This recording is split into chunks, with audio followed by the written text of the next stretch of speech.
নবীকে আমার আল্লাহ তাআলা এবার আল্লাহ তাআলার আরেকটা নিদর্শন দেখাইবার জন্য নিয়ে গেলেন। আমি নবী আল্লাহ তাআলার জান্নাত দেখার পরে আল্লাহ তাআলার সেজদা দিলাম। দেওয়ার পরে আমি আবার আমার আল্লাহ তাআলার জাহান্নামের কাছে যাইতেছি। এখনো জাহান্নামের কাছে যাইতে 70 গজ দূরত্ব। আমি নবীর থেকে জাহান্নামের দূরত্ব কয় গজ? 70 গজ। আমি নবী তাকে দেখলাম একটা আগুনের জিহ্বা উপরের দিকে লড়াচড়া করতেছে। আমি নবী জিজ্ঞাসা করলাম, আল্লাহ এই আগুনটাতে দেখা যায়, আগুনটা কিসের আগুন? কয় এটা জাহান্নামের। আল্লাহ এই জাহান্নামের আগুন যে দেখা যায়, আগুনটার মধ্যে কারা থাকবো? আমার আল্লাহ কয়, নবী গো আপনার উম্মতই থাকবো। আমার নবী একটা ডাক দিয়া কয়, উম্মত। আমি নবী তখন 2 রাকাত নামাজ আদায় করার জন্য আমার আল্লাহ তাআলার কুদরতি কদমের ভিতর একটা সেজদা দিছি। উম্মত রে, ওই জাহান্নামটা এত ভয়ঙ্কর, যদি উপর থেকে একটা পাথর জাহান্নামের উপরে মারা হয়, ওই পাথরটা জাহান্নামের তলদেশে যাইতে 500 বছর লাগবে। এই উম্মত, আমি নবী এই জাহান্নামটা দেইখা আমার কাছে বড় ভয় ভয় লাগছে রে উম্মত। নবী গো, ওই জাহান্নামের ভিতরে আপনি কারে কারে দেখছেন? আমার নবী কয়, এক জাতের মানুষ দেখছি যাদের পেটটা কাল বুয়ুতিন একবারে ঘরের মতো দেখা যায়। নবী গো, তারা কারা? আমার নবী কয়, তারা হইল দুনিয়ার সুদখোর, তারা হইল দুনিয়ার হারামখোর। ইয়া রাসূলুল্লাহ, এদের পেটটা কেন এত বড় বড়? আমার নবী কয়, শুধু পেটটা বড় দেখছি না, আমি নবী দেখছি তাদের পেটের ভিতরে বড় বড় সাপ ঘোরাফেরা করতেছে, একবারে স্পষ্ট দেখা যায়। আমি নবী দেখলাম তাদের পেটের মধ্য থেকে এগুলা কলিজার ভিতরে একটা কামড় মারাই। এত কষ্ট, এত কষ্ট, এত কষ্ট। এই আমার এই ভবানপুর এলাকার যুবক, ভবানপুর এলাকার মুরব্বী বাবারা, তুমি তোমার সন্তানরে ভালো একটা স্কুলে পড়াইবার জন্য সুদের উপর টাকা লাগাও, তুমি তোমার বউরে দামি শাড়ি কিনা দিবার জন্য সুদে টাকা লাগাও। আল্লাহর কসম মনে রাখবা, যখন তুমি মারা যাইবা, মারা যাওয়ার পরে তোমার একটা নেক আমলের জন্য তুমি আটকে যাইবা। সন্তানের কাছে যায় বলবারে, আমার সন্তান আমার একটা নেক আমল দিয়ে আব্বারে সহযোগিতা করুন, আমি না তোমার আব্বা। ওই ফুতে কইব, তোমারে আমি চিনি না। এ আব্বা, আমি তোর লাগে হারাম খাইছি, সুদ খাইছি, এখন তুই ফুদ দিয়ে আমারে ফুদ আব্বা কইয়া পরিচয় দেস না। ওই ময়দানে মাশরের ভিতরে সন্তান বাপরে বাপ কইয়া পরিচয় দিবে না। বাবারে, স্ত্রী স্বামীরে স্বামী বলে পরিচয় দিবে না। আপনি যা বলবেন, স্ত্রী গো তোমার সাথে আমার কত আরামের সময় কাটছে বিছানায়, এই স্ত্রী আমার একটা নেক আমল দেও না, আমি না আমার জীবন যৌবন তুমি বউয়ের জন্য কোরবান করে দিছি। ওই বউ বলবো, আমি নিজেই তো নাফসি নাফসি করি, আপনারা কিনলে লেগে আমি নেক আমল দিতাম। তো কোন বউরে শান্তিতে রাখার জন্য হারাম খাই না, কোন বউরে সুখে রাখার জন্য তুমি হারাম খাইলা, সুদ খাইলা, ঘুষ খাইলা, পরের হক মাইরা খাইলা, মিথ্যা কথা কইয়া ব্যবসা বাণিজ্য করলা না রে না, এমন কর্ম কইরো না। মনে রাখবা, সত্য পথের মধ্যে থাইকা যদি তুমি চলতে পারো, আমার আল্লাহ এমন কবুল করব, এমন কবুল করব, আমার আল্লাহ কবুল কইরা তোমরা জান্নাতের মধ্যে নিয়ে যাইব। তবে যদি তুমি হক ভাবে থাকতে পারো, হালাল ভাবে থাকতে পারো। আমার নবী ডাক দিয়ে কই,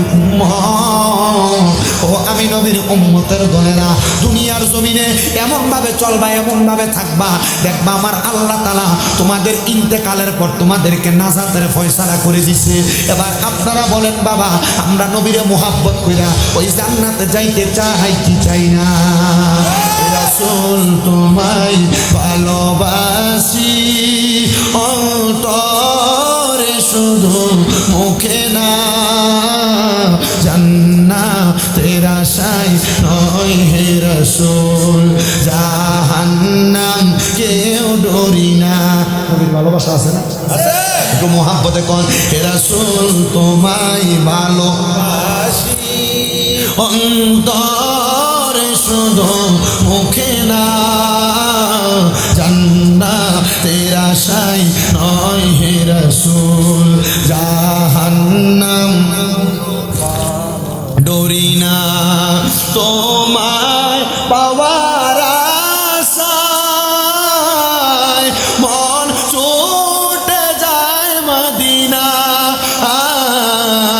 এই অদমের আরজি শুনো একবার দেখা দাও না হে রাসূল তোমায় ভালোবাস অন্তরে শুধু মুখে না জান্নাতের আশায় নয় হে রাসূল জাহান্নাম কেউ ডরি না বন্ধুরা আমার ও ভবানপুরের বাবারা এবার আসেন আমি আমার আল্লাহ তাআলার কোরআনুল কারীম থেকে বয়ানটা শেষ করি আমার আল্লাহ বলেছে যারা দুনিয়ার জমিনের মধ্যে ঈমান আনবে কয়টা বিষয়ের উপর সাতটা কোন কয়টা সাতটা বিষয়ের প্রতি ঈমান আনবে তো 3 নাম্বার আল্লাহ তাআলার কিতাবের প্রতি ঈমান আনার পরে 4 নাম্বার রাসূলের প্রতি ঈমান আনবে 5 নাম্বার আখিরাতের প্রতি ঈমান আনবে মরার পরে যে আল্লাহ তাআলা আপনার কবরে হিসাব নিকাশ নেবেন এটার প্রতি আপনার ঈমান আনা লাগবে 6 নাম্বার ওয়াল ইয়াউমিল আখিরি ওয়াল কদরি খাইরিহি ওয়া শাররিহি আপনার তকদিরের ভালো এবং মন্দের প্রতি বিশ্বাস করা লাগবে অনেকে চিন্তা করে হুজুর আমি তকদিরের ভালো মন্দ কি বিশ্বাস করতাম এলাকার মধ্যে অনেক মানুষ আছে দৈনিক 300 টাকা কামাই করে আবার এমন অনেক মানুষ আছে ঘন্টায় 3000 কামাই করে কথা কন না কেরে আর আমরা হুজুরের মতো হইলে ঘন্টায় 20,000 ঠিক নেই তাহলে ফলাফাইন্ডে হুজুর বানানোর দরকার আসেনি কথা কয় না আছে না নাই সন্তানদেরকে হুজুর বানাই দেন আলেম বানাইবেন আল্লাহর নবী কই দুনিয়ার জমিনের মধ্যে কোনো সন্তান যদি আলেম হয় হুজুর হয় কোনো সন্তান যদি কোরআনে হাফেজ হয় ওই সন্তানটা তার বংশের এমন কোনো মানুষ যারা জাহান্নামের মধ্যে চলে গেছে ওই ব্যক্তি হাফেজে কোরআনটা জাহান্নামীটারে সুপারিশ করে 10 জনরে জান্নাতি বানাইবো এই জন্য সবার কাছে আবদার একটা সন্তানরে হাফেজে কোরআন বানাইবেন আপনাদের দোয়ার বরকতে কুমিল্লাতে আমার 6টা মাদ্রাসা চলে শ্রীমঙ্গলের পোলাপান আছে হবিগঞ্জের আছে ব্রাহ্মণবাড়িয়ার আছে টাঙ্গাইলের আছে ময়মনসিংহের পোলাপান আছে আমার মাদ্রাসা পরে আমার কাছে দিয়া বলছে হুজুর আপনার কাছে অন্য কোনো কিছু চাই না আমার সন্তানটারে আলেম বানিয়ে দিবেন আর এতটুক বানাইয়েন যেন আমি আব্বা মারা যাওয়ার পর আমার সন্তান আমার জানাজাটা পড়াইতে পারে আপনারা খুশি হবেন কি জানেন আমার এক ছাত্র 1.5 বছর আগে তার নানা আমার হাতে তুলে দিয়ে গেছে হুজুর আমার কিছু লাগবে না আমার নাতি আমার জানাজার নামাজটা যেন পড়াইতে পারে 1.5 বছরের ছেলেটা মাত্র 6 পারা কোরআন পড়ছে কয় পারা 6 পারা নুরানি নাজেরা পড়া 6 পারা মুখস্থ করছে এ ছেলে তার নানা যখন মারা গেছে তার বাবা ছিল বিদেশে এই বিদেশে থাকা অবস্থায় তার বাবা নানা মারা যাওয়ার পর আসছে ওই ছেলের বাবা বিদেশ থেকে আসার পর তার নানা যখন মারা গেছে আমরা বলছি তার নানা জানাজাতে পড়াবে ছেলের বাবা না না না না না ওগুলো কেন এত ছোট ছেলে কেমনে জানাজা পড়াবে কেমনে পড়ায় আপনি দেখেন বেটা ছিল কোথায় বিদেশ আমি বললাম কেমনে পড়ায় আপনি দেখেন মসজিদের ইমাম সাহেব চিন্তা করলো আমি যদি জানাজাটা না পড়াই আমার হাদিয়ে দিত না ঠিক না আসলে ঠিক কথা আমরা হুজুর আপনি বারাইতে হুজুর দিয়ে কি লেগে দোয়া করাইতেন আপনি যদি আপনার বাবার কবরের সামনে যায় দোয়া করেন দেখি হুজুরের থেকে আগে কবুল হইতো না কথা কেন কেড়ে কারণ হুজুরেরা তো এই ওয়াজ করতো না কারণ এটা করলে হুজুরের পকেট হাত লয়ে দেবো গা এই কথা না হ্যাঁ করাইবেন হুজুর দিয়া আপনিও করবেন হুজুরদেরকে নিবেন কারণ আল উলামা ওয়ারাসাতুল আম্বিয়া ওলামায়ে কেরাম নবীদের ওয়ারিস আলেমরা দোয়া করলে আপনার আগে কবুল হইব কারণ আপনি নামাজ পড়েন না আলেমরা নামাজ পড়েন হুজুরে কহ ছেলে তো ছোট মানুষ এই ছেলে তো জানাজা পড়াইতে পারবেন এটা মাসালা হয় না আমি কইলাম ইমাম সাহেব আমার চিনেননি চিনি কে আমি শামীম রেজা সাহেব না কই এই ছেলের বয়স দেখছেন নামাজের ইমামতি করার জন্য শর্ত কি জানেন তো ও জানি তো ইমামতি করতে পারবো নি না আমার দিকে চায় একবার ফোলার দিকে চায় একবার আমার দিকে চায় একবার ফোলার দিকে চায় একবার ও না না পড়াক নানান জানাজা নাতি পড়াবে এটাই তো ভালো ও তো এখন কি আসে না ঘুরছে আসে না ঘুরছে ছেলে যে জানাজাতে দাঁড়াইছে জানাজার নামাজে পড়ছে আল্লাহু আকবার সানা আল্লাহু আকবার দুরূদ শরীফ আল্লাহু আকবার মাইয়াতের জন্য দোয়া আল্লাহু আকবার সালাম ফজাইছে এখন ফোলার বাপের দিকে ফিরে দেখি আমি বুঝছিলাম না আমার ছেলে যে জানাজার নামাজ পড়াইতে পারবো এখন বেড়াই আমার হাতে ধরে কান্দে আমি কইলাম তার নানা স্বপ্ন ছিল তার নানা জানাজা পড়াবে তার নানা আপনারা খুশি হন আর না হন তার নানার রুহুটা আজকে রুহুর এই লাশের সামনে ঘুরে ঘুরে আসতেছে আপনারা কাঁদতেছেন আর তার নান্না রুহু হাসতেছে, কারণ নাতি জানাজার নামাজ পড়াইছে। এবার আপনারা বলেন, এমন নাতি, এমন সন্তান, এমন ভাইদের জানাজা আপনারও দেওয়ার দরকার আছে না? মানুষ চিন্তা করে মাদ্রাসায় খিচার লেগে পড়াইতো, মাদ্রাসা পড়াইলে মানুষের বাড়িতে দোয়া করতো আর 100 টাকা হাদিয়া হইতো, 100 টাকা হাদিয়া হইতো। আমরার মতো হইব মাহফিলে দেবো 30-40 হাজার টাকা হাদিয়া। কথা কয় না কেন? আপনি আলেমের মতো আলেম বানান, হুজুরের মতো হুজুর বানান, এটা তো ভালো শক্ত আলেম হবে। কথা কয় না কেন? আর আলেম এটা শুধু বেশি টাকা হইলে এটা আলেম না। কি কথা কয় না? বেশি টাকা হইলে এটা আলেম না। আলেম যদি মসজিদের মুয়াজ্জিন হয়, এটা বড় আলেম, এটা সম্মান আল্লাহর কাছে বেশি। মুয়াজ্জিন মনে করে 3000 টাকা দিয়ে বেতন দেন, আল্লাহর কাছে তো জবাবদিহিতা করা লাগবে। কারণ নবীজি বলছে, যারা মসজিদের মুয়াজ্জিন আযান দেয়, এই মুয়াজ্জিনের পাওয়ার হইল কাল কিয়ামত হাসরের ময়দানে এই মুয়াজ্জিনের গলাটা ঠিক একবার উটের গলা যেমন লম্বা। অনেক মহিলারা আছে এই ভবানপুর এলাকার, যাদের স্বামী ইন্তেকাল করেছে, বড় এতিমের মতো থাকে। স্বামী যদি কোনো মহিলার মারা যায়, আল্লাহর নবী বলে, ওই মহিলা যদি স্বামীর ব্যথাটা বুকের মধ্যে নিয়ে আর বিবাহ না করে, তাহলে ওই মহিলাটাকে তার স্বামীকে দুলহান বানায়া জান্নাতের মধ্যে ওই জামাইর লগে আরেকবার বিবাহ দিব। কিন্তু যদি মহিলা সংসার চালাইতে কষ্ট হয়, তাহলে চাইলে মাত্র 3 মাস 10 দিন পরে মহিলা বিবাহ বসতে পারবে। ও বন্ধু, অনেক মানুষ আছেন এখানে, আপনাদের স্ত্রী মারা গেছে, বড় মনের মধ্যে কষ্ট। হ্যাঁ, স্বামী হারা স্ত্রীরা, স্ত্রী হারা স্বামীরা বড় কষ্টে থাকে দুনিয়াতে। ওই মহিলা বলে, স্বামী গো, আপনি যে আমাকে দুনিয়াতে ভালো করে দেখতেছেন না, আপনার কাছে আমার আবদার হইল, আপনি বলেন না, আপনি যদি মারা যান, মারা যাওয়ার পরে যদি জান্নাতে যান, আমি স্ত্রীকে আপনি কি দিবেন, আমি স্ত্রীকে আপনি কি করবেন? স্বামী বলে, স্ত্রী তুমি যে আমার সঙ্গে এত সুন্দর ব্যবহার করো, অবশ্যই অবশ্যই আমি স্বামী মারা যাওয়ার পরে যদি জান্নাত পাই, তাহলে তুমি স্ত্রীকে আমার সাথে জান্নাতে নিয়ে যাও। এ ভবানপুরের মা, অনেক মহিলারা তাদের স্বামীকে ধমক দিয়ে কথা বলে, অনেক মহিলারা তাদের স্বামীকে তুই তুকারি করে কথা বলে, অনেক মহিলারা স্বামীর আদেশ মানে না। মনে রাখবা ও ভবানপুরের মা, বলবো, যদি স্বামীকে খুশি রাখতে চান, আপনি আপনার স্বামী বাড়িতে আসার সময় জানেন কখন কর্ম শেষ করে আসে। আপনি আপনার স্বামী বাড়িতে আসার আগে এমনভাবে পরিষ্কার হয়ে থাকবেন যেন আপনার স্বামী আপনাকে দেখেই আপনার কপাল একটা চুম্বন করার ইচ্ছা জানে। কিন্তু বেডি তো সারাদিন কাজকর্ম করছে, শরীরের ভিতরে গন্ধ। কথা কেন কেন আছে না? আর বেড়াইত মানুষ আপনারা যারা, অনেকে তো স্বভাব সিগারেট খায়, গুয়ের গন্ধ সিগারেটের গন্ধ চাইতে ভালো। কথা কয় না কেন? আমি চিন্তা করি, এই বেটাতে বাড়িতে যায়, খাটে যে ঘুমায়, বেড়িতে তার লাঠি দিয়ে ফালাই দেয় না হাত থেকে, তার কপালের কত ভাগ্য। তখন যখন আপনি সিগারেট খেয়ে বউয়ের কাছে যান, তখন আর আপনার বউর ভালো লাগে না, তখন চিন্তা করে লগের দেওয়ারটা ঠিক আছে। কথা কয় না? কারণ সে সুন্দর করে একবারে স্পেশালভাবে আসে। এই জন্য সিগারেট যে খান, জর্দা ফান যে খাইতেছেন আর মুখ কালা করতেছেন, মুখে যে দুর্গন্ধ তৈরি হয়েছে, এটা থেকে দূরে থাকেন। কথা কয় না কেন? অনেকে চিন্তা করে আমি বুড়ো হয়ে গেছি, গিয়া এখন কি আরো মহাব্বত আসেনি? বুড়ো হইলে মহাব্বত আরো সাঙ্গা হয়। কথা কয় না কেন? মানে আপনি তো খান সিগারেট খাইয়া মুখে যে দুর্গন্ধ, বহুত বুড়ার লগে দিয়ে আদম যায় না, বিড়ির গন্ধ, পাতার বিড়ি। কথা কই না রে? ঠিক না? আপনার কি কষ্ট দিতেছে? ওই বিরিয়ানি খেতে বেশি বলে, আমি আমার স্বামীটাকে খেদমত করলাম, বললাম দুনিয়ার কোনো লোভ লালসা জামাই আপনার কাছে আমার নাই। আর এখনকার বেরিয়ে যদি মাসে একটা 3 পিস না কিনাতে জামাইয়ের প্রতিটা সাইল্লা ফেস দেখায়। এখনকার মহিলারা বাজারে নতুন কোনো শাড়ি কাপড় বাইর হইলে এটা স্বামী না কিনা দিলে জামাইয়ের সাথে একবার রাগারাগি দেখায়। না মা, আপনি দুনিয়ার সম্পদের আশা করেন না, জামাইয়ের মনটা খুশি রেখা আপনি আপনার আখিরাতের আশা করেন। দুনিয়াতে স্বর্ণ গয়না না পড়লেও চলবে, দেখবেন আপনি যদি আপনার স্বামীর মনটা খুশি রাখেন, আমার আল্লাহ তাআলা জান্নাতের ভিতরে আপনারা জান্নাতের সাজে সাজাইয়া দিব।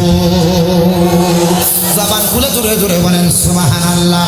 হযরত হুযায়ফা উনি যখন ইন্তেকাল ইন্তেকাল করলেন।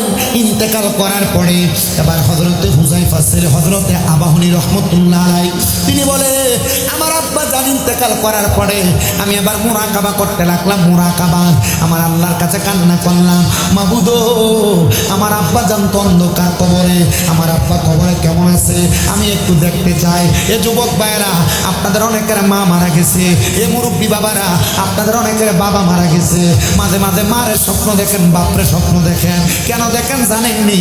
আল্লামা ইবনে সিরিন রাহমাতুল্লাহ আলাইহি বলতেছে, যখন কোনো মানুষ কবরের ভিতরে কষ্টের মধ্যে থাকে, ওই কষ্টের মধ্যে থাকলে তখন তারা তাদের আত্মীয় স্বজনের স্বপ্নে হাজির হয়।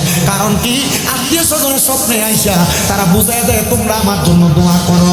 আপনারা যদি কখনো আপনার মা আপনার বাবাকে স্বপ্ন দেখেন, আপনারা সাথে সাথে 2 রাকাত নামাজ পড়ে তার জন্য দোয়া করবেন, আমার আল্লাহ তাআলা তাদের কবর আযাব মাফ করে দিবে।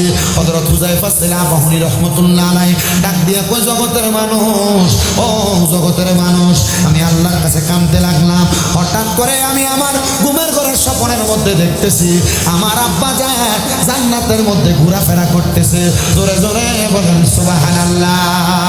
বাবা তুমি কেমন আছো ছোট মাটির ঘরে, তোমার কথা হৃদয় মাঝে পড়ছে বারে বারে, ভালোবাসি তোমায় বাবা বুকটা যে যায় ছিঁড়ে, তোমার কথা হৃদয় মাঝে পড়ছে বারে বারে। বাবা গো, ও বাবা, বাবা গো, ও বাবা। সন্তান কই, আল্লাহ আমার আব্বা জান দুনিয়াতে নামাজ রোজা ইবাদত কইরা যেই পরিশ্রম করছে, আপনি আমার আব্বা জানলে জান্নাত দান করছেন। এ আমার এই শ্রীমঙ্গলের মির্জাপুরের ভবানপুরের বাবারা বন্ধুরা, একটু মনোযোগ দিয়ে বয়ানটা শ্রবণ করার চেষ্টা করেন। এবার ওই ছেলেটা পরের দিন লক্ষ্য করে দেখে ফজরের নামাজের সময় তার মা জননী ফজরের নামাজটা পড়তে উঠে না। মার সামনে যায় মারে বারবার ডাক দেন, ও মা গো আপনি কেন ঘুম থেকে ওঠেন না? ফজরের নামাজ কি আপনি মা জননী আজকে পড়বেন না? বারবার বারবার যখন ডাক দেয় সন্তানকে, আমি আমার আম্মা জানের সামনে যাই না। যাওয়ার পর দেখলাম আমার আম্মা জান ঘুমাইতেছে। আমি আমার মায়ের পাগুলার মধ্যে ধরে ডাকতে লাগলাম। আমি দেখতে পাইলাম আমার মাটা শরীরটা একবারে ঠান্ডা হয়ে গেছে। নাকের মধ্যে হাত দিয়ে দেখলাম কোনো নিঃশ্বাস ফালায় না, মুখের মধ্যে হাত দিয়ে দেখলাম নিঃশ্বাস ফালায় না, চোখগুলা টাইনা দেখলাম চোখ নাড়ে চাড়ে না। আমি বুঝতে পারলাম আমার মা মনে হয় আমার আব্বার সুখে আক্রান্ত হয়ে ইন্তেকাল করেছে। ইন্না লিল্লাহি ওয়া ইন্না ইলাইহি রাজিউন। আজকের মাহফিলে এই ভবানপুরে কত সন্তান বসছে তাদের মা নাই। এই সন্তান একবার কি তোমার মাল লাগে তোমার মনটা কান্দে না? আজকে পর্দার অন্তরালে কত মহিলারা ভুগতেছে, তাদের মা দুকুনি অন্ধকার কবরে। এই সন্তান মারে যে 3.5 হাত মাটির কবরের মধ্যে শোয়া দিয়ে আসলা, একবার কি তোমার মনটা কান্দে না? ওই মাটা কবরে কেমন আছে তোমার কি জানতে মনটা চায় না? ওই মাটা কবরে কেমন আছে তোমার কি মনটা চায় না জানতে? ওরে সারে 3 হাত গর্তে ফেলে কেমন করে আইলা চলে, তোমার বাড়ি আইতে দেরি হইলে যেই মা ঘুমাইতো না, ওই কবর দেশে মায়ের পাশে একটু রইলি না রে, কবর দেশে খবর নইলি না।